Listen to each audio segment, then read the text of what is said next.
Hey, I'm Nick Bio, welcome to Pocket for Friday the 26th of August. Today on the show, VR sploogers and deadly cosplay. I'm very tired, I played football all night. Who am I? Alright, here's what's been making headlines. First up, there's a new VR studio in town and it's called Squanchtendo. And that is its name.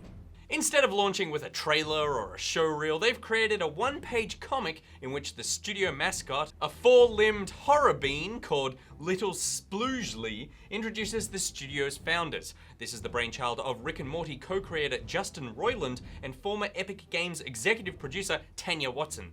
This has Roiland's sardonic and offset charm written all over it. Even the name Squanchtendo has so much subtext built into it. I'm very excited.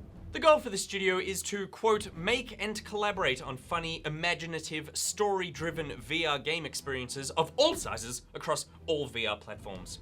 If you're unfamiliar with Roiland's work, he somehow takes all of the things that make humanity and the internet awful, and then he distills it down and bottles it into some sort of dark concoction, and then he drizzles just the right amount over a salad of brilliant sci-fi concepts. He basically just makes Rick and Morty. Squanchtendo are currently looking to flesh out their staff and are in pursuit of artists, coders, and designers. Next up, and console hardware sales are down after the announcements of Project Scorpio and the PlayStation Neo. Now, I could say I'm surprised, but I don't want to lie to you after all the trust we've built up. American retailer GameStop released their quarterly earnings report for the period ending July 30th, and compared to last year, things are looking down. Global hardware sales came in at just over $215 million for the quarter this year, but the same quarter in 2015, that figure was closer to $315 million. GameStop was quick to attribute that fall to the new console announcements. It's also worth noting that the Xbox One S didn't launch until after July 30th, so that doesn't come into the equation.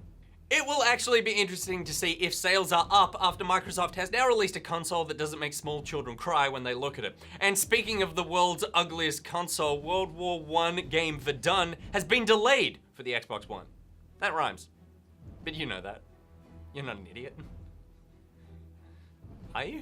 The game dropped on PC in April last year and was building towards a console release at the end of this month. That is still true for the PlayStation version, which will be available from the 30th of August, but Xbox One owners will have to wait a little longer.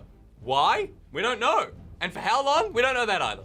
The developers did not offer a new release date and didn't provide any explanation for the delay beyond, quote, we need a little more time. But they are surely aware they don't actually have a little more time, because not only is World War I over, but rival World War I shooter Battlefield 1 goes into beta on the 31st of August, one day after Verdun's PlayStation release. And it's also that stranger's birthday. Swing the camera. That Battlefield 1 beta is launching on PC, PS4, and Xbox One all on the same day, and it's a pretty palatable download for console gamers stuck on ADSL. According to the listing on the Xbox One store, the beta is a 6.2 gig download. Moving on, and we could be getting a remake of Duke Nukem 3D. A new website celebrating the 20th anniversary of Duke 3D features a countdown timer to a mysterious announcement. There's nothing we can do but speculate, but in this age of remakes, it's hard to imagine Gearbox not wanting to take advantage of the IP they now exclusively own. I can't say I'm too jazzed about the idea of this game being released. I know it did a huge amount for shooters back in the day, but there's so much of that game that's just better left to the dark, forgotten recesses of our memories, and also the memories of developers. That being said, I probably would play it over a console release of Dear Esther. The Chinese Room's first-person narrative adventure will be coming to PS4 and Xbox One on the 20th of September. The console release will launch under the name Dear Esther Landmark Edition, as it features updated graphics. And this must be wrong, they list gameplay updates, so maybe they've added some. There will also be a new commentary track from the directors of the original development team for, quote, some first-hand insight on never-before-heard details. Which is just the perfect feature for anyone who managed to take away anything from the game in the first place. For the rest of you, you might take away something from this. It's Thing of the Day. Watches every episode of Pocket. Really? He watches every episode of Good Game. He's sometimes behind, but he will watch it.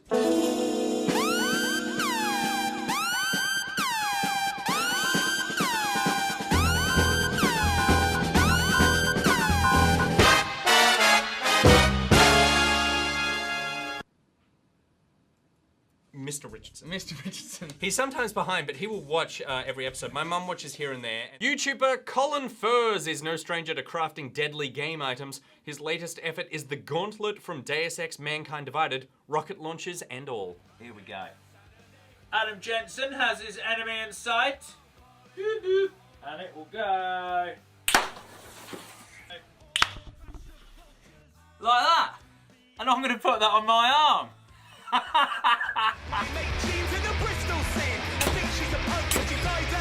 Yes! There we have it. First versions of the Deus Ex Mankind Divided, Pep's gun, the nano blade, and the taser weapon.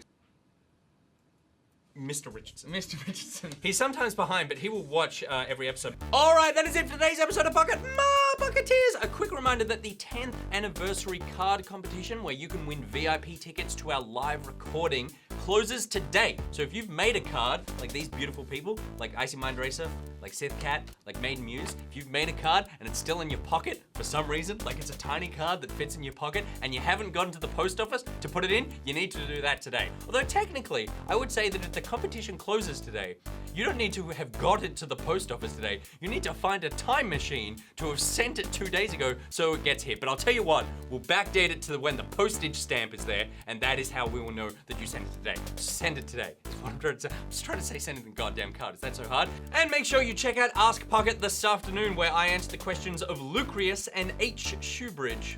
And other less important people. Let me know in the comments what you're going to be playing this weekend, and if you want people to play those games with, join the Pocketeers Facebook group and Steam group. There are links to everything I just said in the description below. Today's Thing Today graphic was made by David Muzzle. Thank you very much, David. My mother and father will be very happy that they're featured on the show again.